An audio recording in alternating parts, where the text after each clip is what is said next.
Right now on 12 at 12, Governor Ducey coming out of the shadows as COVID cases surge in our state. What to expect ahead of his news conference today, plus some much needed Christmas cheer. See how Arizonans are decking the halls early this year. And if you plan on traveling for the holidays, a Valley doctor tells us if it's safe enough right now. 12 at 12 starts right now. 12 minutes, no commercials. We're on TV and on the go on the 12 News app, Facebook and YouTube. Hey guys, it's Tram here. We want to get straight to our big story, the coronavirus in Arizona. Things continue to get worse. The Department of Health Services reports more than 3,200 new cases today and 53 more deaths.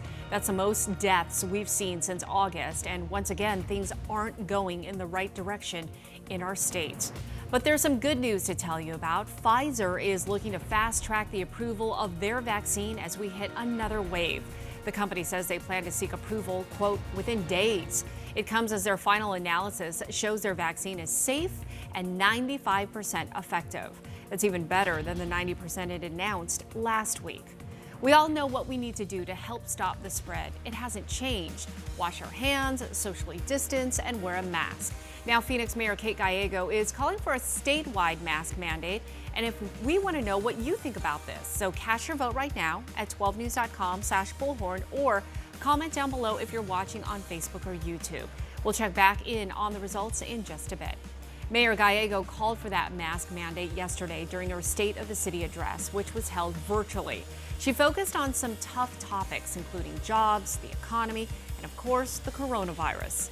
The mayor says Arizona's next steps in tackling the virus are critical and wants Governor Ducey to take action. Today, I called on Governor Doug Ducey to issue a statewide mask order to help prevent new infections and to keep that order in place until we have wide distribution of a vaccine, more effective treatments, or both. Mayor Gallego had positive things to say about big new job-creating deals and the economy in Phoenix, but she also talked about concerns over affordable housing and homelessness. The mayor added that the city is taking steps to improve relations between police and the public.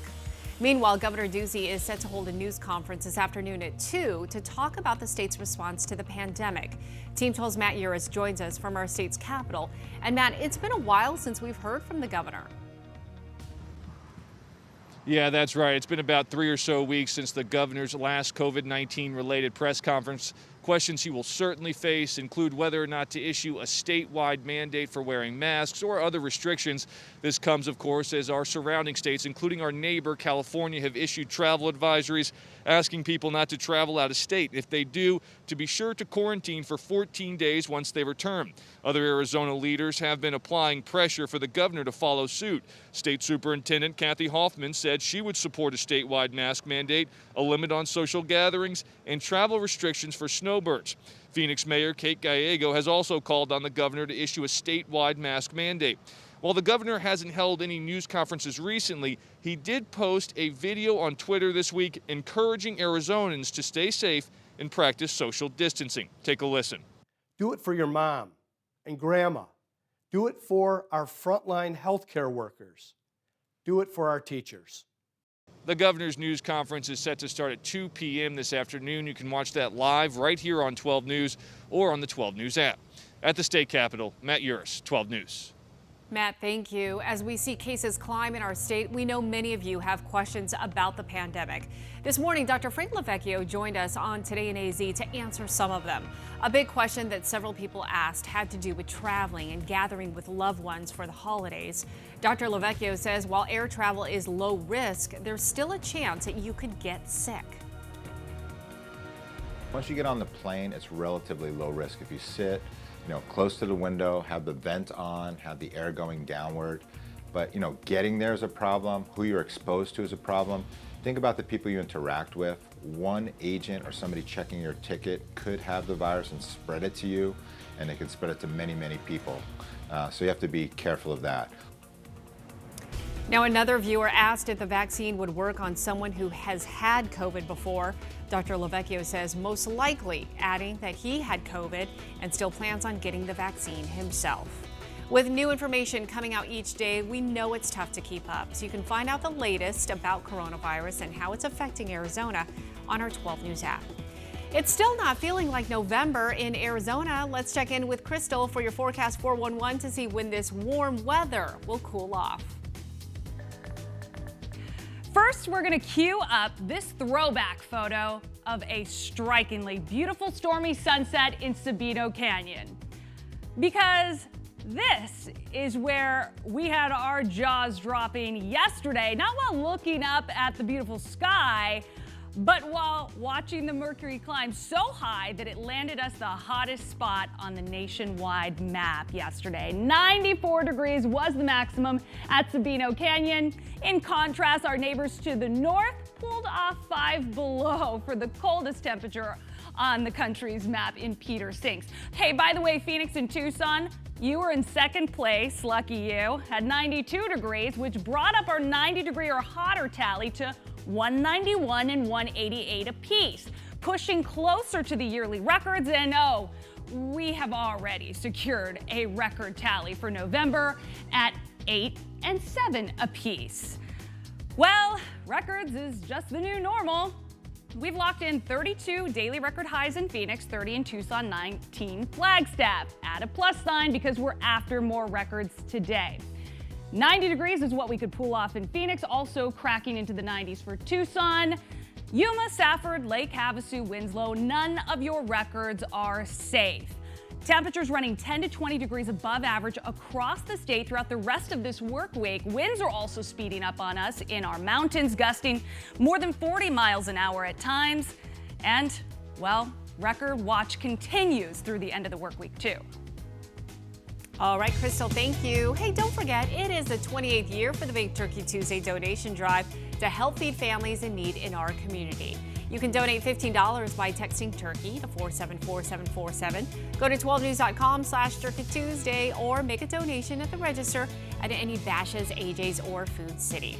Well, is it Christmas already? No, but that's not stopping a lot of you from putting up Christmas decorations. After all, it is 2020, so really anything goes at this point. Team 12's Rachel Cole shows us how many of you are spreading some Christmas cheer early this year. We're starting early with the Christmas decorations. Rich and Heather Morgan put up their decorations earlier than ever before. Our neighbors started a trend before Halloween, and we thought we'd pick up and copy them. Simply put, they're trying to boost the mood on the block. We wanted something a little more festive, like I said, to end out 2020 with a bang. You know, you might as well end the year with a bang. We're all trying to light up the dark year that is 2020 as best as possible. Brandon Gage, busier than ever.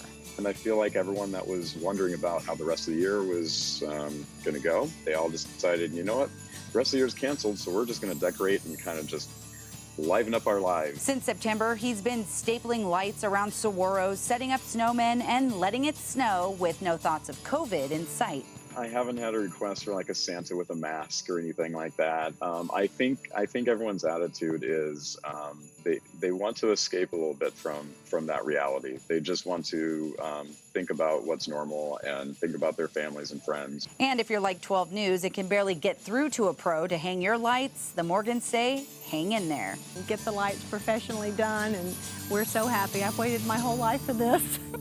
Rachel Cole, 12 News. Oh, it looks beautiful, Heather. Okay, we're going to do ours this weekend. So we want to see how the rest of you are decorating for the holidays. We know there's more of you out there. Share your pics with us at facebook.com/12news. Franny shared with us this pic. Their Christmas tree is already ready to go. You can even see presents piling up there too. Oh, you go, Franny. That's awesome. Christmas movies are also a must each year, and now Airbnb is bringing one to life. Get this. In Dallas, Texas, you can rent out a Home Alone themed house. The rental is decked out in just about everything you see in the movie, even the cars right there. How cool is that? Now, if you do decide to book a stay, you'll even get a cheese pizza delivered, just like the main character did in the film. Just don't set his head on fire. The home is called The Kevin, and of course, it's only available through the end of January. And don't worry, thieves not included. Time now for the Daily Juice. The people have spoken, literally. People magazine has chosen Michael B. Jordan as its sexiest man alive for 2020. The Black Panther star was revealed as the honoree on Jimmy Kimmel Live. People has been naming a sexiest man alive for the last 35 years. Jordan joked that the women in his family are proud of this award. Last year's sexiest man alive was singer John Legend. The late night show lineup is getting a shakeup. Conan O'Brien has announced that he's ending his nearly 30-year run of hosting. O'Brien's weekly late night show will end after its 10th season in June, but don't worry, folks. The comedian has some big plans in the works. Conan plans to host a new weekly variety series for HBO Max. His travel series, Conan Without Borders, will continue as occasional specials. No word on when his new show will debut. Chris Paul was just traded to the Suns this week, and he's already in the Valley, hitting the court with his new teammate, Devin Booker. One local high school student caught the two on camera in the gym, just shooting around there. He wouldn't tell us, though, how he got into the practice facility, but he did tell 12 News' Cam Cox that the two players already have chemistry on the court. There's still plenty more to be excited for tonight. Even after the major trade, the Suns still hold the 10th overall pick in tonight's NBA draft. Now let's get back to today's big talker. Phoenix Mayor Kate Gallego is calling for a statewide mask mandate. And we want to know if you agree on this. And a majority, 86% of you say yes, you want a mandatory mask mandate statewide. 14% of you say no. Keep weighing in on 12news.com/Bullhorn. Here's what some of you are saying online today as well. Tucker wrote on Twitter, leave it up to the city like the government is set up. Each community has different risks and struggles in Arizona, so statewide mandates make as much sense as a federal mandate. And Gail posted on Facebook, should have happened months ago so wouldn't have to miss holidays with family now. Thanks so much for letting us know what you think. Remember, you can send us a text, 602-444-1212, or feel free to post on our Facebook and Twitter pages. And folks, that is your 12 at 12. The facts on everything you need to know in just 12 minutes, no commercials.